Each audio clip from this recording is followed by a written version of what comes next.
Magandang umaga mga igan. Isa sa mga accident-prone sa lugar sa Metro Manila ay ang panulukan ng Green Meadows Avenue at Ortigas Extension sa Pasig City. Marami aksidente sa naturang lugar ang nahulikam. Yan ang tampok sa programang Alisto mamayang gabi.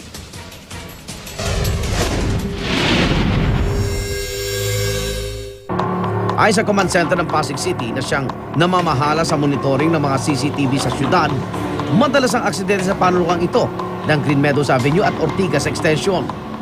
Katunayan, aksidenteng nasa pool ng kanilang CCTV camera dito nangyari.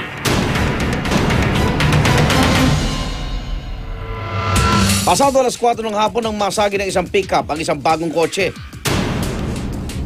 Lilikusan ang pickup pero inabot niya ang gilid ng kotse. Bumaba pa ang driver ng pickup para kausapin ang sakay ng kotse pero hindi sila nagkasundo. Bumalik sa pickup ang lalaki at pinaandar ito. Ang unay gasgas lang sa kotse, lalong lumaki ang pinsala.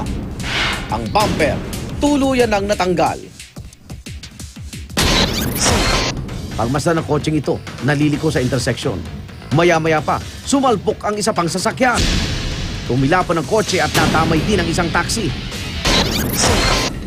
Baga alas 10 naman ng gabi habang lumiliko ang sasakyang ito, patawid sa kabilang bahagi ng daan. Sumalpok ang maharurot na pampasayrong jeep. Sa lakas ng impact, tumilapon ang isang lalaki sa jeep. Kawalan ng sapat na kaalaman ng mga drivers ang nakikitang problema ni Erwin Paala. Maraming driver ang lumalampas sa intersection box. Ang disenyo ng intersection box para bigyan ng pagkakataon sa mga ilang segundo na hindi magtagpo ang mga kotse. Kaya ang intersection box X yan, pero pag nasa loob ka na ng intersection box, kaagad, yung magkakaibang direksyon ng kotse, mas taas ang tsansang magsagupa sila.